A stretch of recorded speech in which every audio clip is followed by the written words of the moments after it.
El esposo forzó la puerta del closet donde ella se estaba escondiendo de él y disparó 2 veces. Durante los siguientes 23 años, él convenció a casi todos de que ella se había suicidado. Hasta que un fiscal hizo una sola pregunta que destruyó toda la defensa en 10 segundos. Fernanda Urfali era una diseñadora de moda exitosa, casada desde hacía solo 6 meses. Lo que la policía no sabía era que, mientras el esposo alegaba suicidio, había una llamada telefónica que probaba lo contrario. Y hoy, vas a entender cómo un heredero de una familia tradicional huyó de la Interpol durante décadas y por qué fue encontrado ahora en 2026 viviendo una vida de lujo en Bahía, mientras la familia de la víctima aún clamaba por justicia. Soy Marcos Campos y este caso es de lo más insólito, así que vamos a los hechos.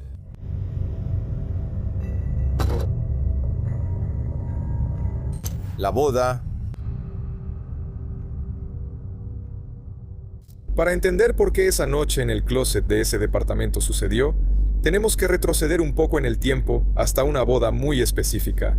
8 de marzo de 2002, Día Internacional de la Mujer. La novia era Fernanda Urfali, tenía 28 años, era una diseñadora de moda de São Paulo. Una persona que, según su hermano, después describiría en una entrevista, siempre llevaba 18 labiales en la bolsa porque le encantaban las bromas, le encantaba la vida, le encantaba todo el mundo, le encantaba vivir. Nunca había consultado a un psiquiatra.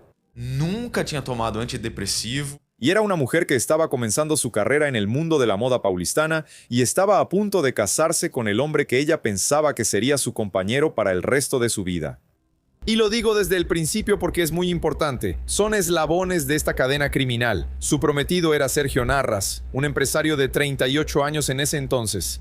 Família tradicional, igreja ortodoxa, dinheiro. Y la ceremonia de su boda tuvo unos 250 invitados. Fue en la iglesia ortodoxa de Vila Mariana, en la zona sur de São Paulo. Todo bonito, todo en orden. Prácticamente esas bodas de revistas, ¿sabes? Pero hay un detalle importante y diría yo, insólito. Una semana antes de esa boda, el novio de ella desapareció. Se perdió por unas 48 horas, más o menos. La familia de ella se preocupó mucho y le pidió a la familia de él que levantara un reporte policial, pero el papá del novio, de Sergio, descartó eso. Dijo que había sido un secuestro relámpago. Relámpago y que ya estaba todo resuelto, que la vida sigue. Así que la boda siguió adelante en la fecha prevista. Fernanda se casó pensando que eso era extraño, pero creyó que solo era algo puntual. Una situación extraña que pasó una vez y que no se iba a repetir. Un mes después de la boda, sin embargo, Fernanda descubrió el verdadero motivo de esa desaparición. Y a partir de ahí, empezó lo que su mamá después llamaría salvar una vida. Un mensaje rapidito para ustedes, amigos. Hoy, 15 de mayo, hay una promoción de Pix en el sitio de Insider, con 5% de descuento pagando con Pix. Pero si usas mi cupón Marcos Campos, tienes 15% si es tu primera compra ahí y 10% si ya eres un cliente recurrente. Entonces, eso se suma. Y si encuentras las promociones en el sitio, puedes sumar aún más esas promociones que encuentres ahí, ¿vale? El enlace está en el comentario fijado, solo tienes que hacer clic y ya se aplica automáticamente. Y ya sabemos, ¿verdad, gente? Yo siempre ando con mi tech t-shirt aquí. Por ejemplo, ahora voy a hacer pesas, pero también la uso para salir en la vida cotidiana, al supermercado, en fin. Siempre la tengo conmigo, es una camiseta así que usas varias veces, siempre está como nueva. Y esta de aquí, por ejemplo, ya la tengo desde hace unos 2 años más o menos, y lo puedo probar. Solo tienes que ver los videos del canal, vas a ver que de verdad la he usado por bastante tiempo. Entonces, cuando compras una prenda de Insider, estás haciendo una inversión, ¿ok? Aprovecha esta fecha para conseguir un precio aún mejor allá, porque realmente vale la pena, ¿ok? Es una prenda que vas a tener por mucho tiempo.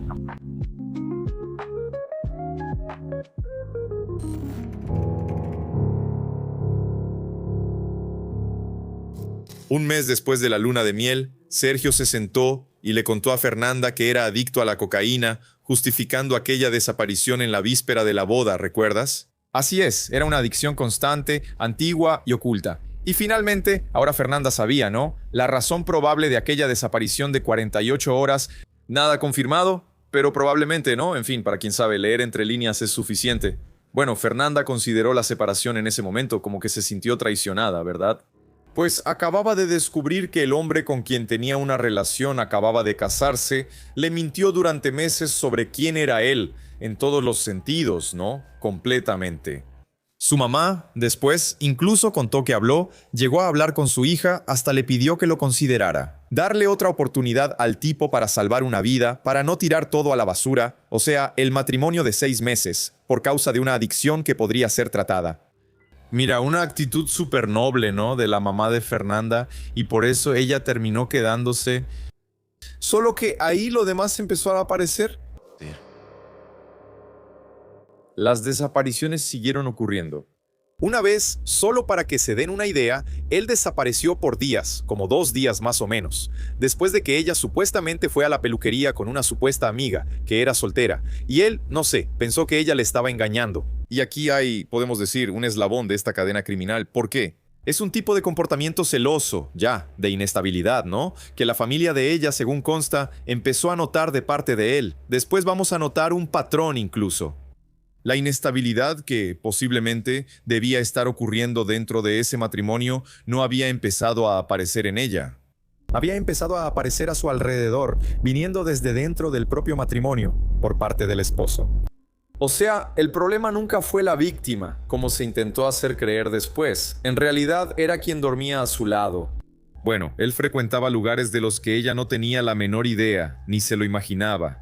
Según lo que el Ministerio Público iba a sostener después en la acusación, él mantenía relaciones extramatrimoniales con travestis, incluso participaba en orgías. Todo eso ella lo fue descubriendo poco a poco y ni hace falta decir que, ¿verdad? Todo se fue desmoronando ahí. Y había una capa más en todo esto, ¿sí? La más costosa, podemos decir, de todas. El matrimonio se hizo en régimen de bienes mancomunados y, según la acusación, él temía la división de bienes en caso de divorcio. Y ya hemos visto varias veces aquí que ese, digamos, es en la tríada, ¿no? Motivos, medios y oportunidades, un motivo bastante fuerte que ciega a potenciales asesinos, ¿no creen? Y ni siquiera estoy diciendo que sea el caso, ¿sí? Que quede claro, supuestamente. Pero era exactamente en ese punto en el que Fernanda estaba esa noche que abrió el episodio del 14 de septiembre de 2002. Ella llevaba 6 meses casada. Ahora ella sabía todo lo que su esposo hacía, y por eso estaba considerando los próximos pasos que, probablemente, no serían a su lado. Pero, desafortunadamente, el siguiente paso para ella duró solo una llamada telefónica. En la noche. Esa noche comenzó con una discusión. No hay un registro exacto, evidentemente, de lo que se dijo ahí dentro de ese departamento, ¿no? Dentro de esas 4 paredes, el contenido exacto. Pero sí hay registro de lo que pasó alrededor. El inmueble estaba en el 5º piso de un edificio en la calle Basilio Machado, en Higienópolis, un barrio exclusivo de São Paulo, y eso pasó alrededor de las 7 de la noche. En algún momento de esa discusión, Fernanda salió del cuarto y se encerró en el closet. Entonces ella tomó su celular y llamó a su hermano, Julio Orfale. Le pidió que fuera a recogerla ahí. En esa época, amigos, no había WhatsApp, ¿verdad? Para comunicarse en tiempo real, ¿saben? Así que pues ella le llamó a su hermano. Aún así, llamó y se quedó esperando a que contestara para pedir ayuda. Julio empezó a prepararse para ir. Le creyó a su hermana y los otros 3 hermanos de ella también querían ir con él. O sea, ¿eran 4 hermanos yendo hacia ese departamento para ayudar a su hermana? Solo que entre la llamada y la llegada de la ayuda, digamos, lo que pasó dentro del departamento fue muy rápido, demasiado rápido. Sergio forzó la puerta del closet y tenía un arma con él, sin registro, por cierto. Fernanda estaba ahí del otro lado, sin salida, acorralada en un cuarto de pocos metros cuadrados. El hombre disparó 2 veces. Uno de los disparos alcanzó a Fernanda, que no tuvo mucha oportunidad de sobrevivir. Y el segundo disparo salió por una ventana del departamento. O sea, otras personas también corrían un riesgo ahí, sin tener la menor idea, ¿verdad? Y cuando los 4 hermanos de Fernanda llegaron, subieron las escaleras de ese edificio hasta ese departamento, ya era demasiado tarde. Entraron al departamento y su hermana ya estaba ahí, tirada en el suelo. Julio, uno de los hermanos, después iba a describir esa escena dentro de esa casa de una manera que quedó marcada en la memoria de todos. La mamá de ella, que también había ido ahí, estaba gritando, ¡Él mató a mi hija! Antes incluso de ver el cuerpo, antes de ver a Sergio, antes de escuchar cualquier versión de lo que había pasado. Ese instinto de madre que estaba gritando eso por todas las circunstancias, ¿no? Bueno, la policía llegó poco después y Sergio fue arrestado. El arma ahí, la pistola, sin registro, fue incautada. Y en el momento en que empezó a hablar ahí en la comisaría, ya tenía una versión lista de lo que había pasado. Su versión era la siguiente. Había un detalle que parecía hasta increíble, y peor aún. Había un profesional dispuesto a confirmar eso. Aguanten porque no lo van a creer.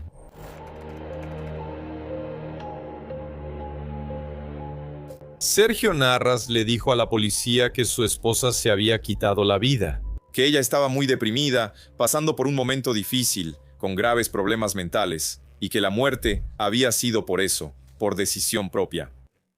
Y aquí es donde la historia se pone especialmente extraña, porque él no estaba sosteniendo esa versión solo. Había alguien respaldando eso, amigos. Poco después de la boda, según la familia, después de que él escribiera en una entrevista, Fernanda fue enviada a un psiquiatra. Y ese psiquiatra no fue elegido al azar, ¿eh?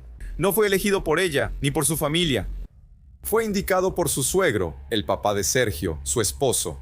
Era un psiquiatra supuestamente vinculado a la misma iglesia ortodoxa a la que asistía la familia. Ese psiquiatra le recetó antidepresivos a Fernanda, aunque no había ningún registro de tratamiento psiquiátrico previo en su vida. Y cuando el caso pasó a investigación, ese mismo psiquiatra salió públicamente a decir que la paciente había expresado intenciones de hacer lo que supuestamente hizo. Que era plausible entonces que ella hubiera hecho eso, y que por lo tanto era creíble lo que decía Sergio. Entonces yo pregunto, ¿cómo un profesional de la salud en pocas semanas certifica una tendencia suicida sin historial a pedido de la familia del esposo que está completamente involucrada en un caso que estaba siendo investigado? Pero el fiscal del caso, Romeo Zanelli, hizo una simple pregunta que destruyó toda la versión que ellos estaban tratando de construir ladrillo por ladrillo. Desbarató esa versión conveniente, digamos, con algo extremadamente simple. Bueno, si ella realmente quería quitarse la vida, ¿por qué llamó a su hermano para pedir ayuda, pedir auxilio? Ven a buscarme aquí, por el amor de Dios. La acusación dijo que Fernanda nunca tuvo historial psiquiátrico. Ella tenía planes, todo lo contrario, ¿no es así?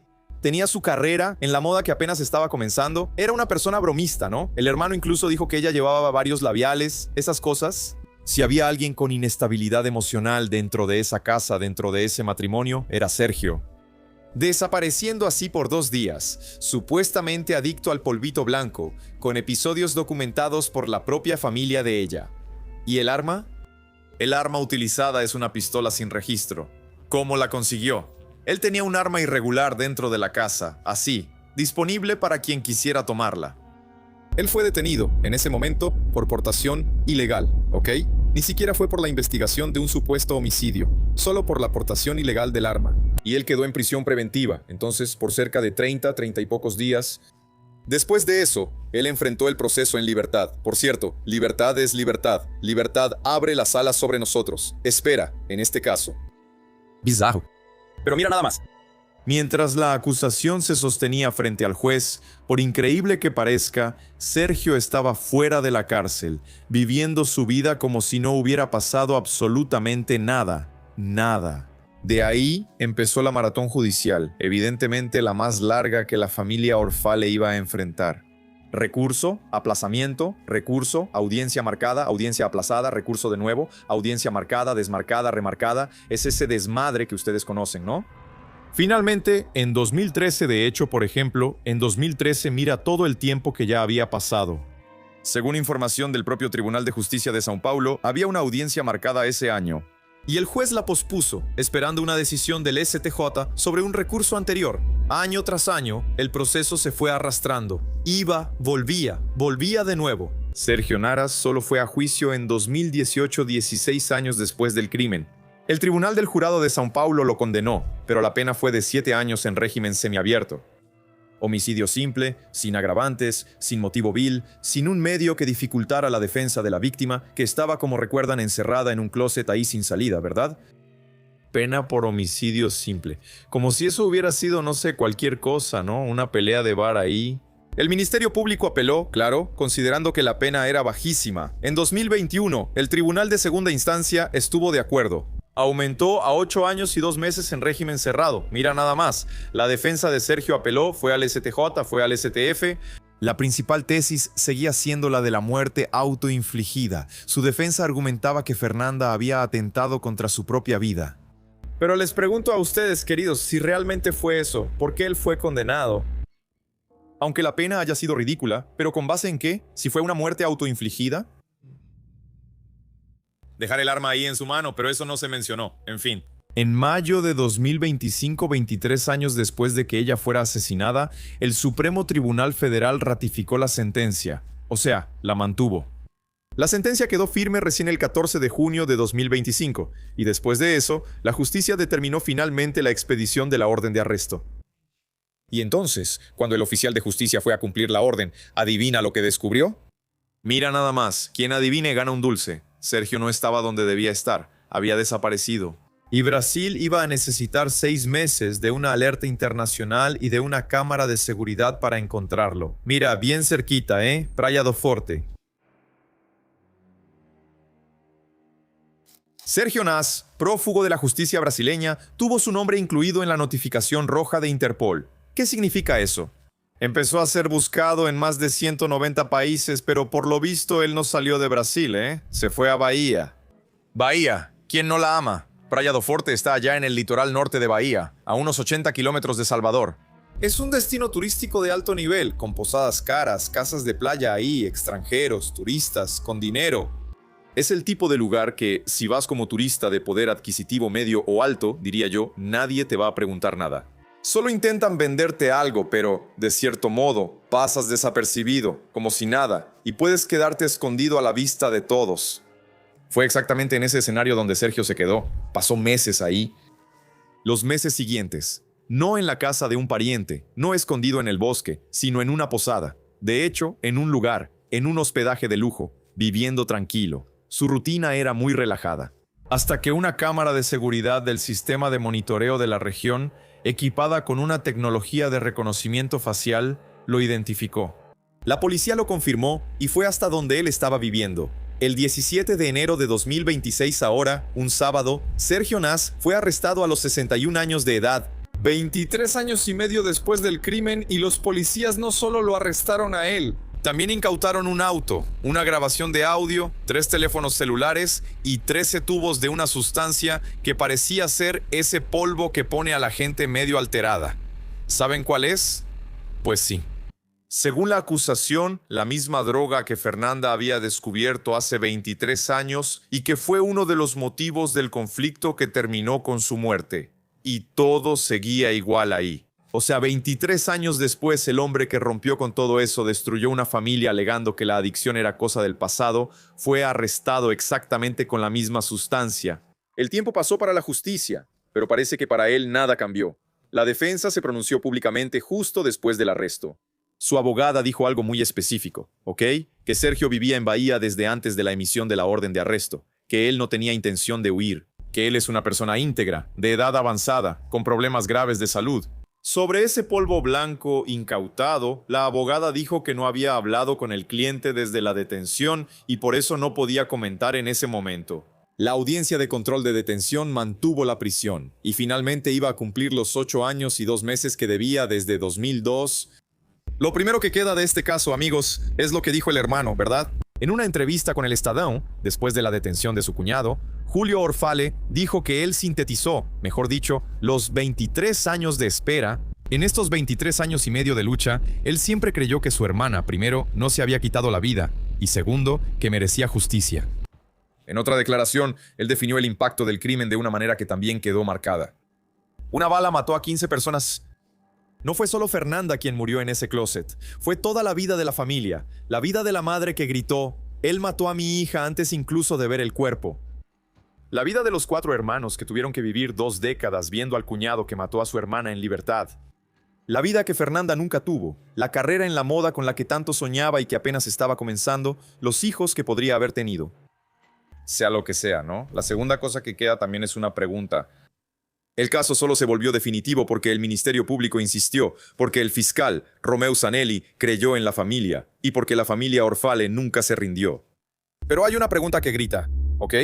¿Por qué homicidio simple en un caso donde la víctima estaba encerrada en un closet, caray, llamando a su hermano para pedir ayuda? Encerrada en un cuartito sin salida por su propio esposo con un arma en la mano, sin registro. ¿Por qué tardó 16 años hasta el primer juicio conjurado? ¿Y por qué el psiquiatra particular supuestamente vinculado a la familia del esposo, que rompió el secreto profesional para sostener una versión de muerte autoinfligida que no tenía ninguna base, nunca fue cuestionado seriamente sobre eso?